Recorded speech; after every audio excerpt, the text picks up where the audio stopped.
Lincoln 365 by Arnold Kunst, October 10th. Up until Lincoln's nomination in 1860, the heir apparent to the Republican presidential nomination was New York's Senator William Seward. Lincoln appointed him Secretary of State, but Seward took a while to figure out who was really in charge.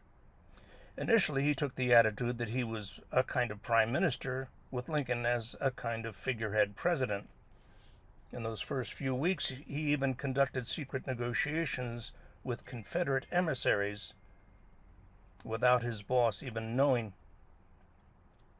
He also submitted to Lincoln a most curious document blandly entitled Some Thoughts for the President's Consideration, a document based on the assumption that the administration had no stated policy or strategy for coping with the looming constitutional crisis that came to be the Civil War. Lincoln, who remarked to his private secretary, "I can't let Seward take the first trick," held a private meeting with Seward at which he politely but firmly rejected his advice. For example, Seward had suggested that a war with England would unite the country, North and South. Lincoln countered, "One war at a time." Lincoln pointed out that his policy was to hold Forts Pickens and Sumter, as stated in the inaugural address, a document Seward himself had read in advance, edited, and approved. Finally, if there was to be any change to or modification in the administration's policy, the president had said, quote, "I must do it," unquote. When all the dust was settled, Seward wrote to his wife, "Executive force and vigor are rare qualities. The president is the best of us."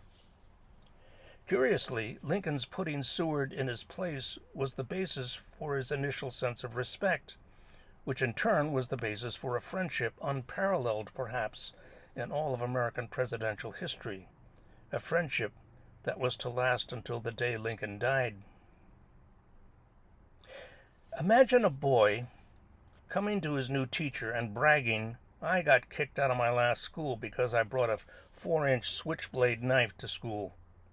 And the teacher, in effect, brushing all that to one side and saying, "I understand you're interested in history, is that right?" And before the boy had time to mutter, "Huh?" getting him to open his history book to the chapter on World War II. In the process, the boy will have learned just about everything there is to learn, not only about a properly formed sense of value, but also about creativity and courage.